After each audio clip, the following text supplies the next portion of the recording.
पटना से टीका मंगाई बनारस से नथिया हो लाल, बनारस से नथिया हो लाल।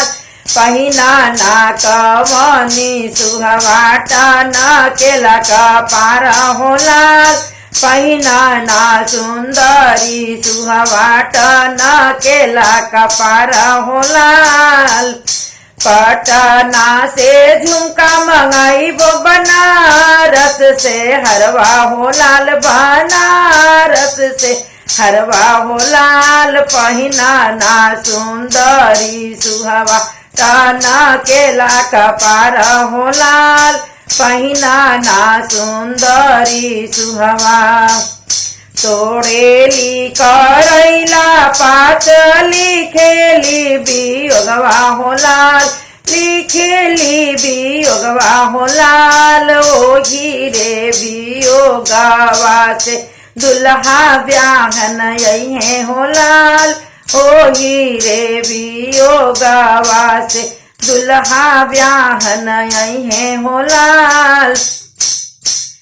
तोड़ेली करैला पात लिखेली बियोगवा हो लाल, अरे लिखेली बियोगवा हो लाल। ओही रे बियोगवा से दुल्हा ब्याहन यही हो लाल। ओही रे बियोगवा से दुल्हा ब्याहन यही हो लाल। पटना से चूड़िया मंगाई बनारस से कंगना हो लाल, बनारस से कंगना हो लाल। पहिना ना सुंदरी सुहवाटा ना केला का पारा हो लाल। पहिना ना सुंदरी सुहवाटा ना केला का पारा हो लाल। पटना से पायल मंगाई बनारस से बिछुआ हो लाल, बनारस से बिछुआ हो लाल।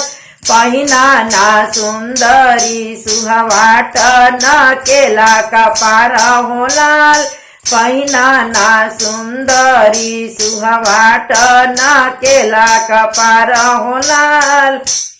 तोड़ेली करैला पात लिखेली बियोगवा हो लाल, अरे लिखेली बियोगवा हो लाल। ओही रे बियोगवा से दुल्हा ब्याहन यही हो लाल। ओही रे बियोगवा से दुल्हा ब्याहन यही हो लाल। ओही रे बियोगवा से।